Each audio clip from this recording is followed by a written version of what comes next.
சிறியொரு விளம்பர இடைவெளியை தொடர்ந்து நிகழ்ச்சியில் நிலைந்திருக்கின்றோம். அடுத்ததாக நிகழ்ச்சியில் யாழ்குடா நாட்டிலிருந்து வெளிவரக்கூடிய பத்திரிகைகளின் செய்திகளின் ஒரு மேற்பார்வை. முதலில் நாங்கள் ஈழநாட்டு பத்திரிகையோடு இணைந்திருக்கலாம். ஈழநாட்டு பத்திரிகையின் இன்றைய பிரதான செய்தியாக மாகாண சபை குறித்து தமிழரசு அனுரவுடன் இந்த வாரம் பேச்சு. அமைச்சர் விமல் ரத்நாயக்க சபையில் நேற்று அறிவிப்பு. மாகாண சபை முறைமை தொடர்பில் ஜனாதிபதி அனுரகுமார திசாநாயக்கவுடன் கலந்துரையாடுவதற்கு இவ்வாரம் நேரம் ஒதுக்கி தரப்படும். இது குறித்து அவருடன் பேச்சுவார்த்தை நடத்தலாம் என சபை முதல்வர் அமைச்சர் விமல் ரத்நாயக்க இலங்கை தமிழரசு கட்சியின் பாராளுமன்ற உறுப்பினர் ராசமாணிக்கம் சாணக்கியனிடம் தெரிவித்துள்ளார் என்றவாறு இந்த பிரதான செய்தி காணப்படுகின்றது. கட்டமிடப்பட்ட செய்திகளாக நாட்டில் பயங்கரவாதத்தை முற்றாக புறக்கணிப்போம், எம்மோடு இணையுங்கள் என்கிறார் பிரதமர் ஹரணி. அமெரிக்க உதவி செயலாளர் நாளை இலங்கை விஜயம். டிசம்பர் நடுப்பகுதியில் டில்லி செல்கிறார் அனுர. முக்கிய சந்திப்புகளில் ஈடுபடுவார் என்றவாறு கட்டமிடப்பட்ட செய்திகள் பிரசுரிக்கப்பட்டுள்ளது. தொடர்ச்சியாக முற்பக்க செய்திகளாக சுய நிர்ணய உரித்து அங்கீகரிக்கப்பட்டால் உங்களோடு இணைந்து பயணிக்க தயார், பாராளுமன்றில் ஸ்ரீதரன் எம்பி. பாராளுமன்றில் அர்ச்சுனா நேற்று தாக்கப்பட்டாரா? பாராளுமன்ற உறுப்பினர் சுஜித் சஞ்சய் பெரேரா தம்மை தாக்கியதாக யாழ்ப்பாண மாவட்டத்திலிருந்து பாராளுமன்றத்துக்கு தெரிவாகியுள்ள வைத்தியர் ராமநாதன் அர்ச்சுனா குற்றம் சாட்டியுள்ளார் என்றவாறு இந்த செய்தி பிரசுரிக்கப்பட்டுள்ளது. அரசு பணியாளர்களை குறைக்காவிட்டால் பெரும் சவாலை எதிர்கொள்ள நேரிடும், இலங்கை அரசு எச்சரிக்கை. இலங்கையில் செலவினத்தை குறைக்க 5.5 அரசு பணியாளர்களை நீக்காதுவிடின் நாம் பெரும் சவால்களை எதிர்நோக்க வேண்டி வரும் என்று ஜனாதிபதியின் மூத்த ஆலோசகர் துமிந்த ஹூலங்கமுவ எச்சரிக்கை விடுத்துள்ளார். இது தொடர்பாக கொழும்பில் இடம்பெற்ற நிகழ்வொன்றில் பங்கேற்றிய போது அவர் ஆற்றிய உரையில் மேலும் தெரிவித்ததாக என்றவாறு இந்த செய்தி பிரசுரிக்கப்பட்டுள்ளது. அரசை கவிழ்க்க நினைப்போர் சிறை செல்ல வேண்டி வரும் என்று எச்சரிக்கிறார் அமைச்சர். சபை அமர்வு இன்று இரவு 9:30 வரை என்றவாறு ஈழநாட்டு பத்திரிகையின் முற்பக்க செய்திகள் காணப்படுகின்றது. தொடர்ச்சியாக உட்பக்க செய்திகளை பார்க்கலாம். மாகாண சபை நீக்கப்படாது, 3 வருடங்களின் பின்னரே புதிய அரசமைப்பு. மாகாண சபை முறைமையை நீக்குவதற்கு எந்த ஒரு தீர்மானத்தையும் தற்போது வரை எடுக்கவில்லை என அரசாங்கம் அறிவித்துள்ளது. புதிய அரசியல் அமைப்பு 3 வருடங்களின் பின்னரே கொண்டு வரப்படும். அதிகார பகிர்வு தொடர்பில் கலந்துரையாட போதுமான கால அவகாசம் உள்ளது. புதிய அரசியல் அமைப்பில் மாகாண சபை முறைமை தொடர்ந்தால் தற்போது இருக்கும் அதிகாரங்களுக்கு அப்பாலான அதிகார பகிர்வு இருக்காது என்று அரசாங்கம் தெரிவித்துள்ளதாக இந்த செய்தி காணப்படுகின்றது. மாகாண சபை முறைமையை நீக்க அரசு முயற்சிக்க கூடாது, ஜனாதிபதிக்கு டக்ளஸ் கடிதம். பலாலி விமான நிலையத்தில் பயணிகளுக்கு அசௌகரியமா? அறிவிக்க தொலைபேசி இலக்கம். பலாலி விமான நிலையத்தில் காணப்படும் அசௌகரியங்கள் தொடர்பில் விசேட தொலைபேசி இலக்கங்களுக்கு அறிவிக்க முடியும் என வடமாகாண ஆளுநர் அறிவித்துள்ளார். அதற்கிணங்க பலாலியில் அமைந்துள்ள யாழ்ப்பாணம் சர்வதேச விமான நிலையத்தின் ஊடாக பயணிப்பவர்கள் அங்குள்ள அதிகாரிகளால் ஏதாவது அசௌகரியங்கள் எதிர்கொண்டால் விமான நிலையத்தின் செயற்பாட்டு முகாமையாளர் அமரதுங்க 07746539115 என்ற இலக்கத்திற்கோ அல்லது வடக்கு மாகாண ஆளுநர் அலுவலகத்தில் 021221937 என்ற இலக்கத்திற்கோ தொடர்பு கொள்ள முடியும் என வடக்கு மாகாண ஆளுநர் வேதநாயகன் பணிகளிடம் கேட்டுக்கொண்டுள்ளதாக இந்த செய்தி காணப்படுகின்றது. அனுமதி பத்திரமின்றி கால்நடை ஏற்றிச் சென்ற 4 பேர் கைது. மன்னார் மாவட்டத்தில் சீரற்ற கால்நிலை, 7603 ஹெக்டேர் விவசாய செய்கை அழிவு என்ற புகைப்படம் தாங்கிய செய்தி ஒன்று இங்கே பிரசுரிக்கப்பட்டுள்ளது. இந்திய மீனவர்கள் 23 பேர் நிபந்தனையுடன் விடுதலை என்றவாறும் செய்திகள் காணப்படுகின்றது. ஓர் உண்மையை கூட கண்டறியாத OMP கலைக்கப்பட வேண்டும், காணாமல் ஆக்கப்பட்டோரின் உறவினர்கள் வலியுறுத்து என்ற செய்தியோடு வடமாகாணத்தில் அபிவிருத்திக்கு ஒத்துழைப்புகளை வழங்க முடியும், இம்பாக்ட் அமைப்பினர் ஆளுநரிடம் உறுதியளிப்பு என்றவாறு புகைப்படம் தாங்கிய செய்தியோடு வடதாரகை படகு மீண்டும் பழுது, பல மணி நேரம் காத்திருந்த மக்கள் என்ற புகைப்படம் தாங்கிய செய்தியும் இங்கே பிரசுரிக்கப்பட்டுள்ளது. வவுனியா பேருந்து நிலையத்தில் நேற்று காலை அமைதியின்மை, நேர கணிப்பாளர் மீது தாக்குதல், புகலிட கோரிக்கைகள் தொடர்பில் சுவிஸ் தூதரக அதிகாரிகள் ஆராய்வு என்ற செய்திகளோடு வன்புறுத்தி திணிக்கப்பட்டதே இந்திய இலங்கை ஒப்பந்தம், சட்டக்கல்லூரி அதிபர் பிரசாந்த். இந்தியாவிற்கும் இலங்கைக்கும் இடையில் 1987 ஆண்டு கைச்சாத்திடப்பட்ட இந்திய இலங்கை ஒப்பந்தமானது இந்தியாவினால் வற்புறுத்தப்பட்டு இலங்கை மீது திணிக்கப்பட்டதாகும். இலங்கையில் நடைமுறைப்படுத்தப்பட வேண்டிய சட்டங்கள் பிரிதொரு நாட்டினால் தீர்மானிக்கப்படுவது ஏற்புடையதல்ல எனவும் இலங்கை சட்டக்கல்லூரியின் அதிபர் ஜனாதிபதி சட்டத்தரணி பிரசாந்த லால் டி அல்விஸ் சுட்டிக்காட்டியுள்ளார் என்றவாறு செய்தி காணப்படுகின்றது. நீர்மின் உற்பத்தி அதிகரிப்பு கட்டணத்தை 40% குறைக்க யோசனை. மழையுடனான காலநிலை காரணமாக நீர்மின் உற்பத்திக்காக பயன்படுத்தப்படும் நீர்த்தேக்கங்களின் நீர்மட்டம் உயர்ந்துள்ளது. அதனால் மின் உற்பத்தி நிலையங்கள் அதிக கொள்ளளவில் மின்சாரத்தை உற்பத்தி செய்வதாக இலங்கை மின்சார சபை தகவல்கள் தெரிவிக்கின்றன. அதன்படி கடந்த முதலாம் நாட்டின் மொத்த மின்சார தேவையில் 62.2% நீர்மின் நிலையங்கள் மூலம் உற்பத்தி செய்யப்பட்டுள்ளது. இவ்வாறான பின்னணியில் 35% முதல் 40% வரை மின்சார கட்டணத்தை குறைக்க வேண்டும் என மின்சார பாவனையாளர் சங்கத்தின் செயலாளர் சஞ்சீவ தம்பிக்க குறிப்பிட்டுள்ளார் என்ற செய்தியோடு 5 பிரதி போலீஸ் மா அதிபர்கள் உட்பட 54 பேருக்கு இடமாற்றம், வெள்ள நீர் வெளியேற்றம், பணியின் போது குழப்பம், போலீசார் துப்பாக்கி பிரயோகம் என்ற புகைப்படம் தாங்கிய செய்தியோடு வட்டி வீதத்தை நிலையாக பேணுவது மிக அவசியமாகும். மத்திய வங்கி ஆளுநர் கருத்து. பணவீக்கம் அதிகரிக்காத வகையில் நிலையான வட்டி வீதத்தை பேணுவது மத்திய வங்கியின் பொறுப்பாகும் எனவும் கடந்த காலங்களில் அவ்வாறு நடக்கவில்லை எனவும் மத்திய வங்கியின் ஆளுநர் கலாநிதி நந்தலால் வீரசிங்க தெரிவித்துள்ளார் என்றவாறு இந்த செய்தி காணப்படுகின்றது. ரயில் சேவைகள் தாமதம். கரையோர மார்க்க மற்றும் சிலாப மார்க்கம் ஊடான ரயில் சேவைகள் நேற்று பாதிக்கப்பட்டதாக இலங்கை ரயில்வே திணைக்களம் தெரிவித்துள்ளது. அளுத்கமவில் இருந்து கொழும்பு கோட்டை நோக்கி பயணித்த ரயில் தொழில்நுட்ப கோளாறு காரணமாக கரையோர பாதையில் தாமதம் ஏற்பட்டதாக ரயில்வே திணைக்களம் தெரிவித்துள்ளது. இதேவேளை நீர்கொழும்பு ரயில் நிலையத்தில் சமீட்சை கோளாறு காரணமாக சிலாப மார்க்கமுடான ரயில் சேவைகளும் தடைப்பட்டதாக தெரிவிக்கப்பட்டுள்ளது என்று இந்த செய்தி காணப்பட்டுள்ளது. நியாயமான விலையில் அரிசி வழங்க வேண்டும். அரிசி ஆலை உரிமையாளர்களிடம் ஜனாதிபதி அனுரகுமார கோரிக்கை. எதிர்வரும் மாதத்தில் தட்டுப்பாடின்றி நியாயமான விலையில் தொடர்ச்சியாக அரிசியை நுகர்வோருக்கு வழங்க வேண்டும் என ஜனாதிபதி அனுரகுமார திசாநாயக்க சிறு மற்றும் நடுத்தர அரிசி ஆலை உரிமையாளர்களிடம் அறிவுறுத்தியுள்ளார். அஸ்வசும கொடுப்பனவில் வினைத்திறனற்ற நடைமுறை. கிராம சேவகர் சங்கம் மீது அரசு குற்றச்சாட்டு. தேர்தல் செலவு அறிக்கை வேட்பாளர் சமர்ப்பிக்காவிடின் சட்ட நடவடிக்கை. தேர்தல் ஆணைக்குழு அறிவிப்பு என்றவாறு செய்திகளும் இங்கு காணப்படுகின்றது. எரிவாயு விலை திருத்தம் என்று மாதாந்த எரிவாயு விலை திருத்தத்தின் பிரகாரம் டிசம்பர் மாத விலை திருத்தம் என்று அறிவிக்கப்படும் என லிட்ரோ நிறுவனம் தெரிவித்துள்ளது.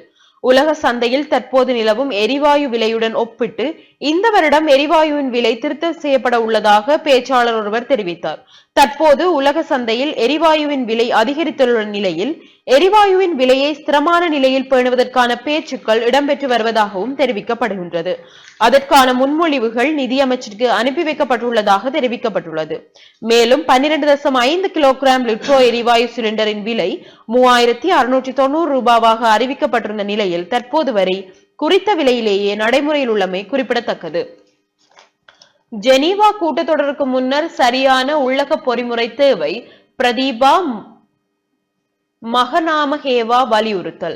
ஐநா மனித உரிமைகள் பேரவை தீர்மானத்தை தற்போதைய அரசாங்கம் நிராகரித்திருக்கின்ற போதிலும் அது மாத்திரம் போதுமானதன்று எனவும் அதற்கு அப்பால் நாம் என்ன செய்ய போகிறோம் என்பது பற்றி சிந்திக்க வேண்டும் எனவும் சுட்டிக்காட்டியிருக்கும் இலங்கை மனித உரிமைகள் ஆணைக்குழுவின் முன்னாள் தவிசாளர் பேராசிரியர் பிரதீபா மகநாமஹேவா எதிர்வரும் பிப்ரவரி மாதம் நடைபெறவிருக்கும் ஐநா மனித உரிமைகள் பேரவை கூட்டத்தொடருக்கு முன்பதாக நாம் பொருத்தமானதொரு உள்ளக பொறிமுறையை நிறுவ வேண்டும் என வலியுறுத்தியுள்ளார் என்றவாறு இந்த செய்தி காணப்படுகின்றது.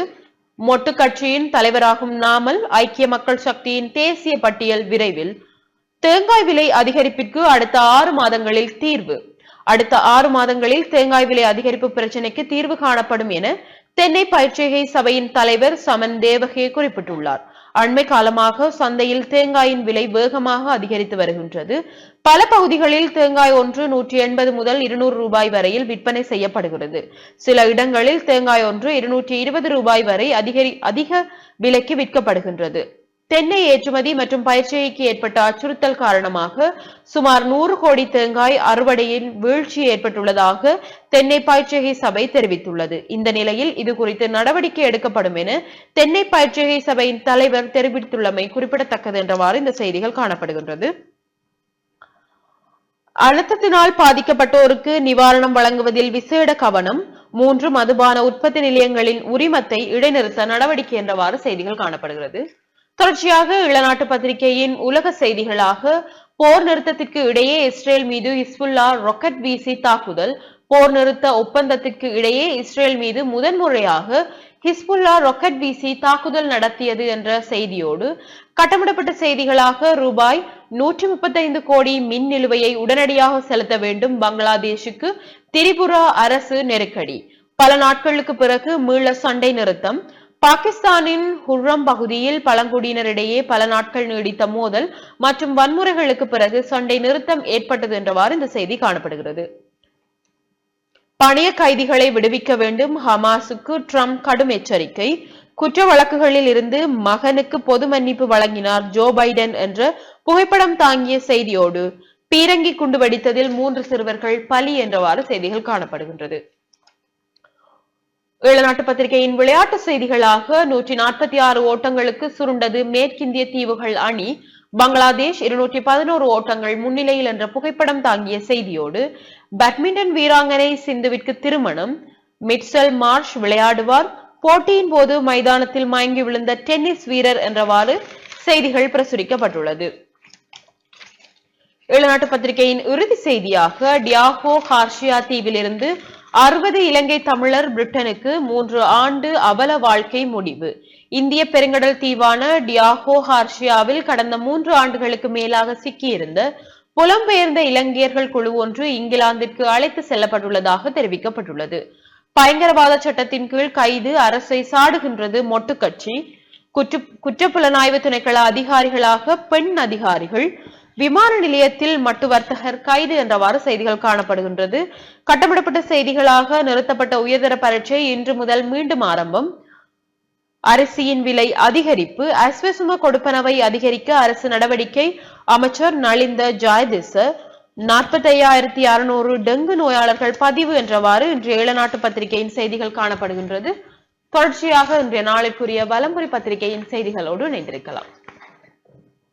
வலம்புரி நாளிதழ் இன்றைக்கு தாங்கி இருக்கக்கூடிய பிரதான தலைப்பு செய்தியாக நாட்டில் இனவாதத்துக்கு இடமளிக்க மாட்டோம், அமைச்சர் நலிந்த ஜெயதிச. மாகாண சபை முறை நீக்கப்படாது, 3 வருடங்களின் பின்னரே புதிய அரசியலமைப்பு. விவசாயிகள் மீனவர்களுக்கு நிவாரணம். தோல்வி கண்ட குழுக்கள் இனவாதத்தை தூண்ட முயற்சி. சபையில் பிரதமர் ஹரணி. தோல்வி கண்ட சில குழுக்கள் நாட்டில் மீண்டும் இனவாதத்தை தூண்டுவதற்கு முயற்சிப்பதாக பிரதமர் ஹரணி அமரசூரிய தெரிவித்திருக்கிறார். தொடர்ச்சியாக பாராளுமன்றில் என் மீது தாக்குதல் நடத்தப்பட்டது அர்ச்சுனா எம்பி குற்றச்சாட்டு. பாராளுமன்ற உறுப்பினர் சுஜித் சஞ்சய் பெரேரா தம்மை தாக்கியதாக யாழ்ப்பாண மாவட்டத்திலிருந்து பாராளுமன்றத்துக்கு தெரிவாகியுள்ள மருத்துவர் ராமநாதன் அர்ச்சுனா குற்றம் சாட்டியிருக்கிறார். தொடர்ச்சியாக கட்டமிடப்பட்ட செய்தியாக பாம்பு தீண்டியதில் குடும்பஸ்தர் பலி. உடுப்பிட்டியில் சம்பவம். 3 நாள் காய்ச்சல், குடும்பஸ்தர் மரணம். தொண்டமனாற்றில் சம்பவம் என்ற கட்டமிடப்பட்ட செய்திகளும். பயங்கரவாத தடை சட்டத்தை பயன்படுத்தி ஊடகங்களை நசுக்கும் அனுர அரசு. பாராளுமன்றத்தில் சஜித் குற்றச்சாட்டு என்ற செய்தியோடும் பாராளுமன்றை இன்று இரவு 9 மணி வரை நடாத்த தீர்மானம். உள்ளூராட்சி தேர்தல் புதிய வேட்பு மனுக்களை கோருவதற்கு தீர்மானம் என்ற செய்திகளும். இனவாதத்தை தூண்டி நாட்டை தீக்கிரையாக்க எவருக்கும் இடமில்லை, பாராளுமன்றில் பாதுகாப்பு அமைச்சர் எச்சரிக்கை. இனவாதத்தை தூண்டி நாட்டை தீக்கிரையாக்க எவருக்கும் இடமில்லை என பொது பாதுகாப்பு அமைச்சர் ஆனந்த விஜயபாலா பாராளுமன்றத்தில் எச்சரிக்கை விடுத்திருக்கிறார். இது தொடர்பில் பாராளுமன்றத்தில் அவர் உரையாற்றும் பொழுதும் இந்த விடயங்கள் தொடர்பாக விரிவான விளக்கத்தை கொடுத்திருந்தார். பலாலி விமான நிலையத்தில் அசௌகரியம் ஏற்பட்டால் உடனடியாக அறிவிக்குக வடக்கு மாகாண ஆளுநர் என்ற செய்திதான் வலம்புரி நாளிதழுடைய முற்பக்க செய்திகளாக இருக்கிறது. தொடர்ச்சியாக உட்பக்க செய்திகளுக்குள் அஸ்வசும கொடுப்பனவை அதிகரிக்க அரசு தீர்மானம். நாடு முழுவதும் உள்ள 1 மில்லியனுக்கும் அதிகமான தனிநபர்கள் பயனடையும் அஸ்வசும நலன்புரி திட்டத்தின் கீழ் மாதாந்த கொடுப்பனவுகளை அதிகரிக்க அரசாங்கம் தீர்மானித்துள்ளது. ஊழல் அரசியலை மக்கள் நிராகரித்துள்ளனர், இணைந்து செயற்படுமாறு பிரதமர் அழைப்பு. பயங்கரவாதத்தை முற்றாக புறக்கணிப்போம், எம்மோடு இணைந்து செயற்பட அனைவரும் முன்வாருங்கள் என பிரதமர் ஹரணி அமரசூரிய அழைப்பு விடுத்திருக்கிறார். அமெரிக்க உயர்மட்ட பிரமுகர் இலங்கை விஜயம் என்ற செய்தியும். உயர்தர பரீட்சை மீண்டும் ஆரம்பம். சீரற்ற காலநிலை காரணமாக தற்காலிகமாக இடைநிறுத்தப்பட்ட 2024ஆம் ஆண்டுக்கான கல்வி பொது தராதர உயர்தர பரீட்சை இன்று முதல் மீண்டும் ஆரம்பமாக உள்ளதாக பரீட்சைகள் திணைக்களம் தெரிவித்திருக்கிறது. தொடர்ச்சியாக லிட்ரோ எரிவாயு விலையில் மாற்றமில்லை. லிட்ரோ எரிவாயுவின் விலையை மீளாய்வு செய்வதில்லை என நிறுவனம் தீர்மானித்துள்ளது. அதன்படி பழைய விலைக்கே எரிவாயு விற்கப்படும் என்றும் தெரிவிக்கப்பட்டிருக்கிறது. நுகர்வோருக்கு நிவாரணம் வழங்கும் நோக்கில் இந்த தீர்மானம் எடுக்கப்பட்டுள்ளதாக அதன் தலைவர் சன குணவர்த்தன தெரிவித்திருக்கிறார் என்ற செய்தியோடும் உட்பக்க செய்திகளுக்குள் விவசாய செய்கை பாதிப்பு, கடன்களை தள்ளுபடி செய்க விவசாயிகள் கோரிக்கை. சீரற்ற காலநிலையால் விவசாய செய்கை அழிவடைந்துள்ளதாகவும் வங்கி கடன்களை மனிதாபிமான அடிப்படையில் தள்ளுபடி செய்யுமாறும் விவசாயிகள் கோரிக்கை விடுத்திருக்கிறார்கள் என்ற செய்தியும், பதவி நீக்கப்பட்ட நிகால் தல்துவ பொலிஸ் துறையில் அதிரடி மாற்றங்கள். பொலிஸ் ஊடக பேச்சாளர் பிரதி பொலிஸ் மா அதிபர் சட்டத்தரணி நிகால் தல்துவ பதவி நீக்கப்பட்டிருக்கிறார். இதன்படி புதிய பொலிஸ் ஊடக பிரிவின் பணிப்பாளர் மற்றும் ஊடக பேச்சாளராக KP மனதுங்க நியமிக்கப்பட்டுள்ளார். மனதுங்க இதற்கு முன்னர் கந்தலாய் பிரிவிற்கு பொறுப்பான சிரேஷ்ட பொலிஸ் அத்தியட்சகராக கடமையாற்றியிருந்தார் என்பதும் குறிப்பிடத்தக்கது. நைனாதீவு வைத்தியசாலைக்கு புதிய ஸ்கேன் இயந்திரங்கள் என்ற செய்தியும், அதிகரிக்கும் டெங்கு நோயாளர்கள். நாட்டில் இவ்வருடத்தில் இதுவரையான காலப்பகுதியில் 45,600 டெங்கு நோயாளர்கள் பதிவாகியுள்ளதாக தேசிய டெங்கு கட்டுப்பாட்டு பிரிவு தெரிவித்திருக்கிறது என்ற செய்தியும், வெளிநாட்டு செய்திகளுக்குள் நியூசிலாந்தில் பறவை காய்ச்சல் ஏற்றுமதிக்கு தடை, மசூதிகளில் ஒளிபெருக்கி பயன்படுத்த இஸ்ரேல் தடை என்ற செய்தியும், பெங்கல் புயல் தாக்கம், திருவண்ணாமலையில் மண் சரிவு, மண்ணில் புதையுண்ட 7 மீட்கப்படும் உடல்கள், கதரும் உறவுகள்.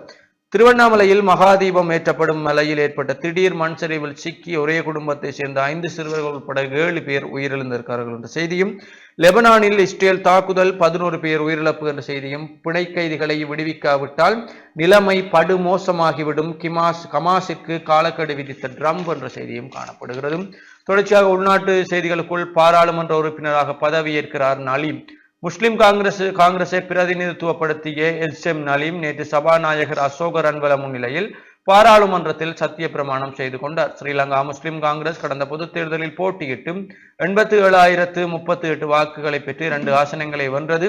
இதன்படி கட்சிக்கு தேசிய பட்டியல் பாராளுமன்ற உறுப்பினர் பதவி ஒன்று கிடைத்துள்ளதுடன் அந்த MP பதவிக்கு அவரை நியமிக்க கட்சி தீர்மானித்திருந்தது. அவர் இதற்கு முன்பு ஏறாவூர் நகராட்சியின் முன்னாள் தலைவராகவும் இருந்தமை குறிப்பிடத்தக்கது.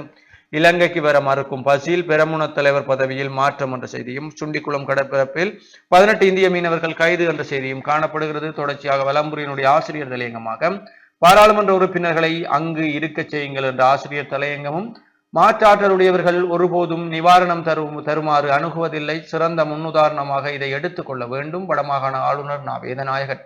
மாற்றாற்றலுடையவர்கள் ஒருபோதும் நிவாரணம் தருமாறு எங்களை அணுகுவதில்லை, அவர்கள் தங்கள் சொந்த காலில் நிற்பதையே விரும்புகிறார்கள், இதை சிறந்ததொரு முன்னுதாரணமாக நாங்கள் எடுத்துக்கொள்ள வேண்டும் என வடக்கு மாகாண ஆளுநர் நா. வேதநாயகன் தெரிவித்திருக்கிறார். வவுனியாவில் அரச தனியார் பேருந்து தரப்பினரிடையே வாய்த்தர்க்கம், நேர கணிப்பாளர் மீது தாக்குதல் என்ற செய்தியும், மாவீரர் தின நிகழ்வு, கைது செய்யப்பட்டவரின் விளக்கமறியல் நீடிப்பு என்ற செய்தியும், மாணவர்கள் கல்விக்கு விசேட கொடுப்பனவு, விசேட தேவையுடைய மற்றும் ஏழ்மை நிலையில் உள்ள மாணவர்களுக்கு பாடசாலை புத்தகங்களை கொள்வனவு செய்வதற்கு 6,000 ரூபாய் உதவித்தொகை வழங்க அரசாங்கம் தீர்மானித்திருக்கிறது. தொடர்ச்சியாக ஜம்போ உற்பத்தி பொருட்களின் சந்தைப்படுத்த நிகழ்வு என்ற புகைப்படம் தாங்கிய செய்தியும், 23 இந்திய மீனவர்கள் நிபந்தனையுடன் விடுவிப்பு என்ற செய்தியும் வலம்புரி நாளினுடைய இன்றைய செய்திகளாக காணப்படுகிறது. தொடர்ச்சியாக இணைந்திருங்கள் உதயன் நாளிதழோடு. உதயன் பத்திரிகையின் இன்றைய பிரதான செய்தியாக சமஷ்டி பேச்சுகளுக்கு எப்போதும் நாம் தயார், நாடாளுமன்ற உறுப்பினர் ஸ்ரீதரன் தெரிவிப்பு. சமஷ்டி அடிப்படையிலான தமிழ் மக்கள் தங்களை தாங்களே ஆளுகின்ற சுயாட்சிக்கான அரசியல் முறை தொடர்பில் பேசுவதற்கு நாம் எமது சமாதான கதவுகளை திறந்து வைத்துள்ளோம் என்று இலங்கை தமிழரசு கட்சியின் நாடாளுமன்ற குழு தலைவர் ஸ்ரீதரன் தெரிவித்துள்ளார் என்றவாறு காணப்படுகின்றது.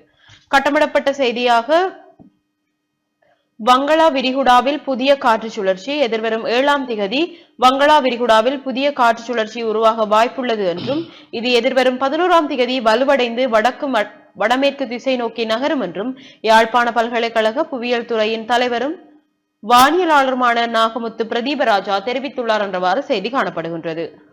இந்திய மீனவருக்கு சிறை தண்டனை, பாம்பு தீண்டி முதியவர் பலி, உள்ளூராட்சி தேர்தல் ஏற்கனவே பெறப்பட்டுள்ள வேட்புமனுக்கள் ரத்தாகும், அடக்குமுறைகளை கைவிட வேண்டும், அனுர அரசாங்கத்திற்கு சஜித் கடும் தாக்கு என்றவாறு உதயன் பத்திரிகையின் முற்பக்க செய்திகள் காணப்படுகின்றது. தொடர்ச்சியாக உட்பக்க செய்திகளை பார்க்கலாம்.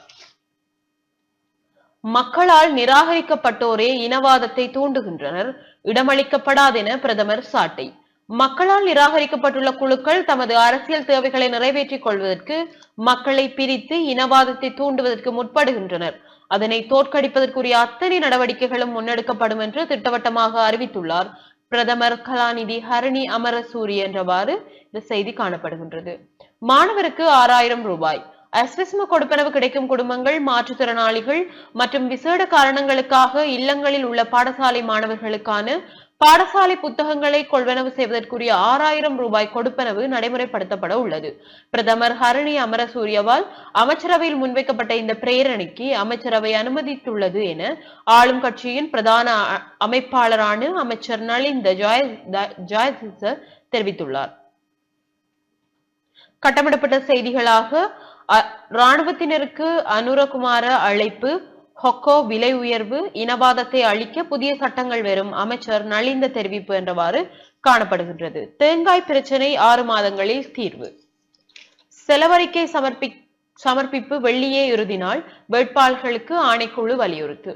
கடந்த பொதுத் தேர்தலில் போட்டியிட்ட வேட்பாளர்கள் செலவு விவகாரங்களை வெளியிட எதிர்வரும் 6ஆம் தேதி வரையில் கால அவகாசம் வழங்கப்பட்டுள்ளது என்று தேர்தல் ஆணைக்குழு அறிவித்துள்ளது. கட்டமிடப்பட்ட செய்தியாக வானூர்தியில் வினாத்தாள்கள், நெடுந்தீவு, வேலணை, நைனாதீவு பரீட்சை நிலையங்களுக்கு அனுப்பப்பட்ட ஹாப்போத்த உயர்தர பரீட்சை வினாத்தாள்களும் விடைத்தாள்களும் உலங்கு வானூர்தி மூலம் யாழ்ப்பாண பிராந்திய சேகரிப்பு நிலையத்திற்கு கடந்த வெள்ளிக்கிழமை எடுத்து வரப்பட்டுள்ளது என்றவாறு இந்த செய்தி காணப்படுகின்றது. பருத்தித்துறை கடலில் 18 இந்திய மீனவர்கள் கைது. மின்சார சபை யாழ் அலுவலகத்தில் உபகரணங்கள் திருட்டு. பலாலி ஊடான பயணிகள் சிரமம் எனில் அறிவிக்குக என்று நாங்கள் ஏலவே தொலைபேசி இலக்கங்கள் வழங்கப்பட்டிருந்தது. அனைவரது ஒத்துழைப்புடன் வெள்ள இடருக்கு நிரந்தர தீர்வு, யாழ் மாவட்டத்தில் பதில் செயலாளர் தெரிவிப்பு. மன்னார் மக்களை சந்தித்த அமைச்சர் சரோஜா சாவித்திரி என்ற புகைப்படம் தாங்கிய செய்திகளும் இங்கே பிரசுரிக்கப்பட்டுள்ளது. கபில நிற தத்தியின் தாக்கத்தை கட்டுப்படுத்த ஒத்துழையுங்கள், விவசாய திணைக்களம் வேண்டுகோள். கிளிநொச்சி மாவட்ட நெல்வயல்களில் கபில நிற தத்தி மற்றும் மடிச்சுக்கட்டி நோய் தாக்கங்களை கட்டுப்படுத்துவதற்கு விவசாயிகள் ஒத்துழைக்க வேண்டும் என்று கிளிநொச்சி விவசாய பணிப்பாளர் சோதிலட்சுமி விஜயதாசன் வேண்டுகோள் விடுத்துள்ளார். மீன்களின் விலை சரிவு. யாழ்குடா கடலில் மீனவர்களின் வலையில் கூடுதலாக பிடிபடும் ஒட்டி, ஓரா ஆகிய மீன்கள் சந்தைக்கு அதிகமாக வந்து சேர்வதால் அவற்றின் விலை சரிந்து காணப்படுகின்றது. தீவு பகுதி மற்றும் குடா கடல் ஏரி போன்ற கடற்பகுதிகளில் இருந்து மீன்கள் கூடுதலாக விற்கப்படுகின்றன. தற்போதைய கால்நிலை மாற்றத்தால் இந்த மீன்கள் அதிக அளவில் மீனவர்களின் வலையில் பிடிபடுகின்றன என்று மீனவர்கள் தெரிவித்தனர் என்றவாறு இந்த செய்தி காணப்படுகின்றது. ஈப்போசா கிளிநொச்சி சாலை ஊழியர்களினால் திடீர் பணி புறக்கணிப்பால் பயணிகள் பெரும் அந்தரிப்பு என்ற புகைப்படம் தாங்கிய செய்தியும் இங்கே பிரசுரிக்கப்பட்டுள்ளது. போலீஸ் உயர் பதவிகளுக்கு முதல் முறையாக பெண்கள். இலங்கை போலீஸ் வரலாற்றில் முதல் முறையாக குற்றப்புலனாய்வு திணைக்களம், சிறப்பு புலனாய்வு பிரிவு உள்ளிட்ட பிரதான பிரிவுகளில் உயர் பதவிகளுக்கு பல பெண் அதிகாரிகள் நியமிக்கப்பட்டுள்ளார்கள். கட்டமிடப்பட்ட செய்தியாக ட்ரோன் கண்காணிப்பு. போக்குவரத்தை கண்காணிக்க நேற்று முன்தினம் முதல் ட்ரோன் கேமராக்கள் பயன்படுத்தப்படும் என போலீஸ் தலைமையகம் தெரிவித்துள்ளதாக இந்த செய்தி காணப்படுகின்றது. இன்று புதன்கிழமை என்பதனால் உதயன் பத்திரிகையில் புதன் பொய்கை என்ற கட்டுரை பகுதிகளும் சேர்க்கப்பட்டுள்ளது. ஓங்காரம், ஏங்காரம், உங்காரம் என பரப்பிரமம் என்ற கட்டுரையோடு அரங்க வலைகள் வீசி எம்மை கவர்ந்தெழுத்த நீ மரிய சேவியர் என்ற கட்டுரைகள், ஆரோக்கியமான வாழ்வினால் நவீன யுகத்தை வெல்வோம் என்ற பத்மநேசன் சனோசன் அவர்களுடைய கட்டுரைகளும் இங்கே பிரசுரிக்கப்பட்டுள்ளது. உதயன் பத்திரிகையின் இறுதிப்பக்க செய்தியாக நுனாவில் பொது நூலகத்தில் வைத்து பசுமாட்டை இறைச்சியாக்கிய கொடூரம் என்ற செய்தியோடு இன்றைய உதயன் பத்திரிகை மலர்ந்திருக்கின்றது. தொடர்ச்சியாக இன்றைய நாளுக்குரிய தினக்குரல் பத்திரிகையின் செய்திகளோடு இணைந்திருப்போம்.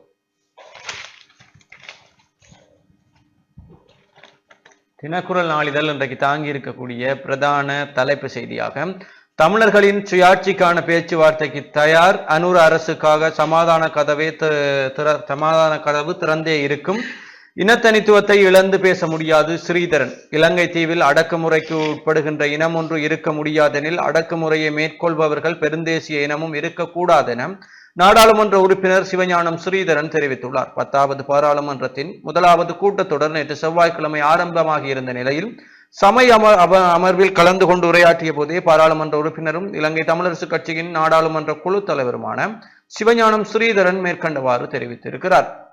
அரிசியை இறக்குமதி செய்ய அங்கீகாரம், இறக்குமதி கட்டுப்பாட்டு அனுமதி பத்திரமின்றி அரிசியை இறக்குமதி செய்வதற்கான அனுமதியை வழங்குவதற்கு அரசாங்கம் தீர்மானித்திருக்கிறது என்ற செய்தியும், OMB அலுவலகத்தை உடன் கலையுங்கள், காணாமல் ஆக்கப்பட்டவர்களின் உறவுகள் கோரிக்கை என்ற செய்தியும், பயங்கரவாத தடை சட்டத்தை நீக்கி புதிய சட்டங்களை கொண்டு வர தயார் அமைச்சர் நலிந்த ஜெயதிச என்ற செய்தியும், பாராளுமன்றில் வைத்து அர்ச்சுனா மீது தாக்குதல், அவரின் முறையற்ற செயற்பாடு குறித்தும் சபாநாயகரிடம் முறைப்பாடு என்ற செய்தியும் காணப்படுகிறது. மாகாண சபை முறைமையை நீக்கம் இதுவரை தீர்மானம் எடுக்கவில்லை, சபை முதல்வர் பிமல் ரத்நாயக்க என்ற செய்தியும், சீரற்ற வானிலையால் ஒத்திவைக்கப்பட்ட உயர்தர பரீட்சைகள் இன்று மீள ஆரம்பம், புத்தூரில் இருந்து யாழ் வந்த இளைஞரை காணவில்லை என்ற செய்திகளும் தினக்குரலுடைய முற்பக்க செய்திகளாக இருக்கிறது. தொடர்ச்சியாக உட்பக்க செய்திகளுக்குள், அரச நிறுவனங்களின் அதிசொகுசு வாகனங்களை பாவனையிலிருந்து அகற்ற அமைச்சரவை அங்கீகாரம் என்ற செய்தியும், குற்றப்புலனாய்வு திணைக்கள பணிப்பாளராக முத்துமால நியமனம், குற்றப்புலனாய்வு திணைக்களத்தின் புதிய பணிப்பாளராக அந்த திணைக்களத்தின் பிரதி பணிப்பாளராக கடமையாற்றிய மகளிர் சிரேஷ்ட போலீஸ் அத்தியகட்சர் IS முத்துமாலா நியமிக்கப்பட்டிருக்கிறார். வடமாகாண தொழில்துறை வர்த்தக சந்தை ஆரம்பம் என்ற செய்தியும், விசேட தேவையுடைய மாணவர்களின் புத்தக கொள்வனவுக்கு ரூபாய் 6000 அரசாங்கம் தீர்மானம் என்ற செய்தியும் காணப்படுகிறது. தொடர்ச்சியாக விழிப்புணர்வற்றோர் சங்கம் நடாத்தும் மாற்றுத்திறனாளிகள் தின விழா, யாழ் விழிப்புணர்வற்றோர் சங்கத்தின் சர்வதேச மாற்றுத்திறனாளிகள் தின விழா இன்று புதன்கிழமை காலை 9:30 மணிக்கு ஊரளவில் அமைந்துள்ள KNK மண்டபத்தில் நடைபெற உள்ளது என்ற செய்தி காணப்படுகிறது. தொடர்ச்சியாக சிரேஷ்ட போலீஸ் அதிகாரிகள் 54 பேருக்கு இடமாற்றம், சுவகீனமடைந்த யானை உயிரிழப்பு என்ற செய்திகளும் காணப்படுகிறது. தொடர்ச்சியாக எல்லை தாண்டி மீன்பிடியில் ஈடுபட்ட 23 தமிழக மீனவர்களுக்கு ஒத்திவைக்கப்பட்ட சிறை, 3 படகோட்டிகளுக்கும் மேலதிகமாக 6 மாத சிறை தண்டனையும் 4 மில்லியன் ரூபாய் அபராதமும் என்ற செய்தியும் காணப்படுகிறது. தமிழக மீனவர்களுக்கு விளக்கமறியல் என்ற செய்தியும், பயணிகளை ஏமாற்றும் போஸ்ட சபை பேருந்துகள் நடுத்தெருவில் அந்தரிக்கும் பயணிகள், இலங்கை போக்குவரத்து சபையின் நெடுந்தூர பேருந்துகளில் கடமை புரிவோர் பொய்களை சொல்லி பயணிகளை ஏமாற்றி அலைக்கழிப்பதாக பாதிக்கப்பட்ட பயணி ஒருவர் குற்றம் சாட்டியிருக்கிறார் என்ற செய்தி தொடர்ந்து செல்கிறது. பதவி நீக்கப்பட்ட நிகால் தல்துவ என்ற செய்தியும், அரசாங்கத்தை கவிழ்க்க நினைப்பவர்கள் சிறை செல்ல வேண்டிய நிலை ஏற்படும் என்ற ஒரு செய்தியும் காணப்படுகிறது. தொடர்ச்சியாக மன்னார் மாவட்டத்தில் 7603 ஹெக்டேர் பயிர்ச்செய்கை சீரற்ற காலநிலையால் அழிவு என்ற செய்தியும், பரஸ்பர புரிந்துணர்வை வலுப்படுத்தல் நிகழ்வு, மாத்தளை இளைஞர் யுவதிகள் வருகை என்ற செய்தியும் காணப்படுகிறது. மரக்கறிகளின் விலை சடுதியாக அதிகரிப்பு, கடந்த சில தினங்களுக்கு முன்னர் ஏற்பட்ட மழை வெள்ளத்தின் எதிரொலியாக யாழ் மாவட்டத்தில் தற்போது மரக்கறிகளின் விலை சடுதியாக அதிகரித்திருக்கிறது என்ற செய்தியும் காணப்படுகிறது. உலக செய்திகளுக்குள், குற்ற வழக்குகளில் இருந்து மகனுக்கு பொது மன்னிப்பு, அமெரிக்க ஜனாதிபதி பைடன் என்ற செய்தி காணப்படுகிறது. பிணை கைதிகளை உடனே விடுவியுங்கள், ஹமாஸுக்கு ட்ரம்ப் கடும் எச்சரிக்கை என்ற செய்தியும் உலக செய்திகளாக காணப்படுகிறது. தொடர்ச்சியாக உள்ளூர் செய்திகளுக்குள், நீர்மின் உற்பத்தி அதிகரிப்பு, மின் கட்டணம் குறையுமா என்ற ஒரு செய்தியும், மதுபான உற்பத்தி நிறுவனங்கள் 3 உரிமம் ரத்தாகும் சாத்தியம், கலால் வரி தொடர்பில் அரசு இறுக்கமான தீர்மானம், கலால் கட்டளை சட்டத்தின்படி கலால் வரி செலுத்துவதை தொடர்ந்தும் புறக்கணிக்கும் நிறுவனங்களின் உற்பத்தி நடவடிக்கைகளை இடைநிறுத்தவும், உற்பத்தி உரிமத்தை அடுத்த வருடத்திற்கு நீடிக்காமல் இருக்கவும் நடவடிக்கை எடுக்கப்படும் என கலால் திணைக்களம் தெரிவித்திருக்கிறது.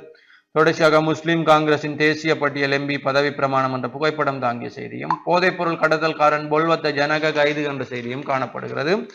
தொடர்ச்சியாக தினக்குரல் நாளினுடைய இறுதிப்பக்க செய்திகளுக்குள், பயங்கரவாத தடை சட்டத்தை நீக்குவோம், தேர்தல் வாக்குறுதியை காற்றில் பறக்கவிடும் அனூர் அரசாங்கம் என்ற செய்தியும், உள்ளூராட்சி சபை தேர்தல் புதிய நியமன பத்திரங்களை கோருவதற்கு சட்ட ஏற்பாடுகளை வகுக்க அமைச்சரவை அங்கீகாரம் என்ற செய்தியும் காணப்படுகிறது. இறுதிப்பக்க செய்திகளாக விளையாட்டு செய்திகளுக்குள், முகமது அமான் அதிரடி சதம், ஜப்பான் அணியை வீழ்த்தி இந்திய இளைஞர் வெற்றி என்ற செய்தியும், சிபான் ஹசன் லைட் ஷோ டெபோக்கோ வருடத்தின் அதிசிறந்த உலக மெய்வல்லுநர்கள் என்ற செய்தியும் காணப்படுகிறது.